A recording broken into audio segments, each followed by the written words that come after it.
Hello, this is Reading the Bible in a Year, day 6, and this is the second reading of today. And I'm reading Mark chapter 6. Yay! Okay. It's about 3 columns long in the Bible. Well, 2 and a bit, really. Okay, let's get started. Jesus rejected at Nazareth. Then he went out from there and came to his own country, and his disciples followed him.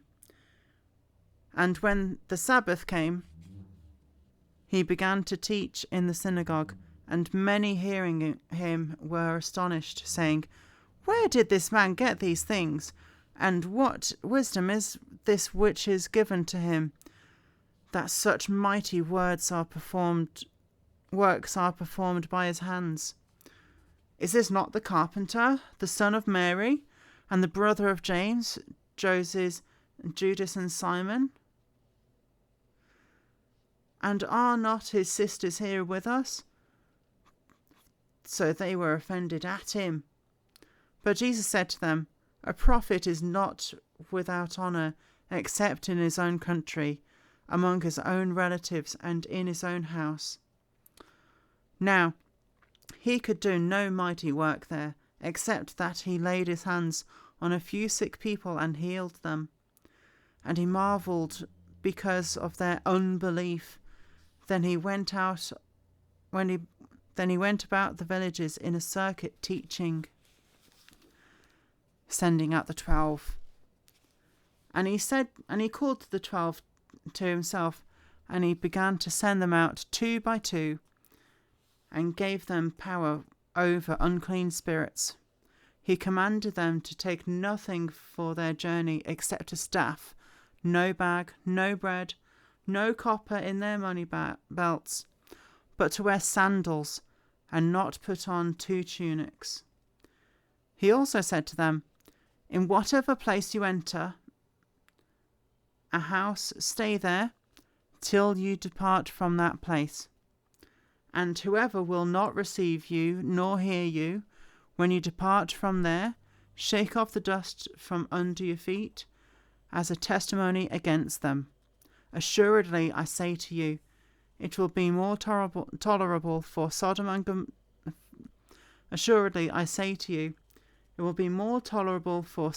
Gomorrah on the day of judgment than for that city." That's quite harsh. So they went out and preached that people should repent. And they cast out many demons, and appointed with oil many who were sick, and healed them. John the Baptist beheaded. Now King Herod heard of him, and his name had been well known. And he said, "John the Baptist is risen from the dead, and therefore these powers are at work in him." Others said, "It is Elijah." And others said, "It is the prophet, or like one of the prophets." But when Herod heard, he said, "This is John, whom I beheaded. He has been raised from the dead." For Herod himself had sent and laid hold of John, and bound him in prison for the sake of Herodias, his brother Philip's wife, for he had married her. Because John had said to Herod, "It is not lawful for you to have your brother's wife." Therefore Herodias held it against him, and wanted to kill him, but she could not. For Herod feared John, knowing that he was just and holy, and he protected him. And when he heard him, he did many things, and heard him gladly. Then an opportune day came when Herod on his birthday gave a feast for his nobles, the high officers and chief men of Galilee. And when Herodias' daughter herself came in and danced, and pleased Herod and those who sat with him, the king said to the girl, "Ask me whatever you want, and I will give it to you." He also swore to her, "Whatever you ask me, I will give you up to half my kingdom." That's a lot. So she went out and said to her mother, "What shall I ask?" And she said, "The head of John the Baptist." Immediately she came in haste to the king and asked, saying, "I want you to give me at once the head of John the Baptist on a platter." The king was exceedingly sorry, yet because of oaths and because of those who sat with him, he did not want to refuse her. Immediately the king sent an executioner and commanded his head to be brought, and he went and beheaded him in prison, brought his head on a platter and gave it to the girl, and the girl, she gave it to her mother. When his disciples heard of it, they came and took away his corpse and laid it in a tomb. Feeding the 5,000. Then the apostles gathered to Jesus and told him all the things, both what they had done and what they had taught. And he said to them, "Come aside by yourselves to a deserted place and rest a while." For there were many coming and going, and they did not even have time to eat. So they departed to a deserted place in the boat by themselves. But the multitudes saw them departing, and many knew him, and ran there on foot from all the cities. They arrived before them and came together to him. And Jesus, when he came out, saw a great multitude, and was moved with compassion for them, because they were like sheep not having a shepherd. So he began to teach them many things. When the day was now far spent, his disciples came to him and said, "This is a deserted place, and already the hour is late. Send them away so that they may go into the surrounding country and villages and buy themselves bread, for they have nothing to eat." But he answered and said to them, "You give them something to eat." And they said to him, "What shall we go and buy 200 denarii worth of bread and give them something to eat?" But he said to them, "How many loaves do you have? Go and see." When they had found out, they said, 5 and 2 fish. Then he commanded them to make them all sit down in groups on the green grass.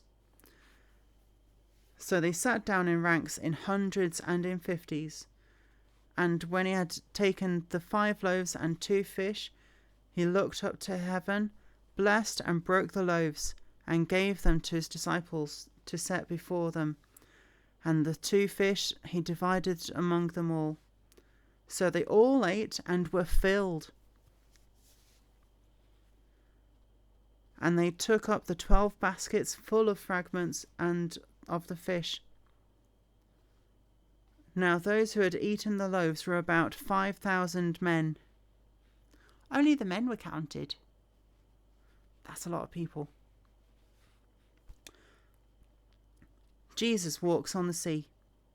Immediately he made his disciples get into the boat and go before him to the other side, to Bethsaida, while he sent the multitude away. And when he had sent them away, he departed to the mountain to pray. Now when evening came, the boat was in the middle of the sea, and he was alone on the land. Then he saw them straining at rowing, for the wind was against them. Now about the 4th watch of the night he came to them, walking on the sea, and would have passed them by. And when they saw him walking on the sea, they supposed it was a ghost, and cried out, for they all saw him and were troubled.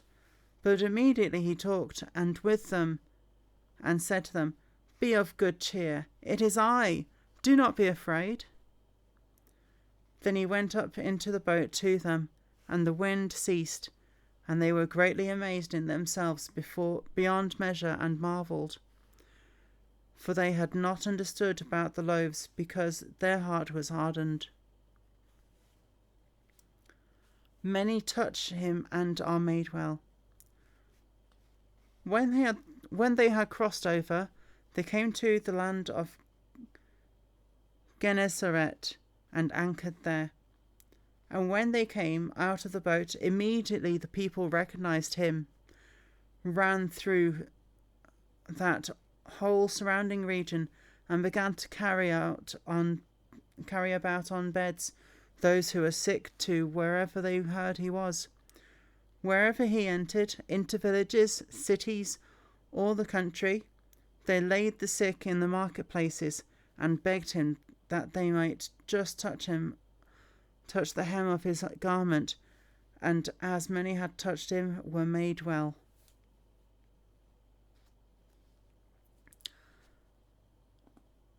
Right. Wow. Quite a few interesting bits there.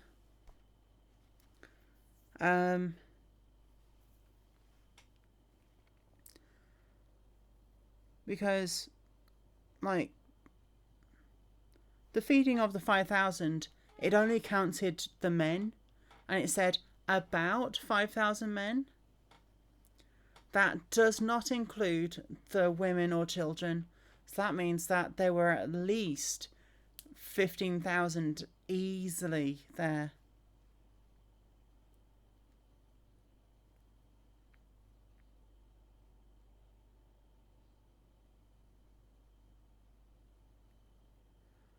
And it doesn't say fishes, it says fish. At least it doesn't say fish. Right.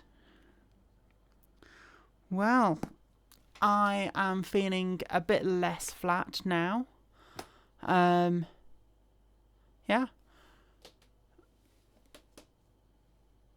What my parents say is right. Reading the Bible does make you feel better. I don't know how that works. It's quite interesting though. And in between the first and second readings today, I had a little pray in the middle, which I didn't record because prayer is quite private, especially at the moment for me. Right, so I will leave you there tonight, and I will see you tomorrow for day 7.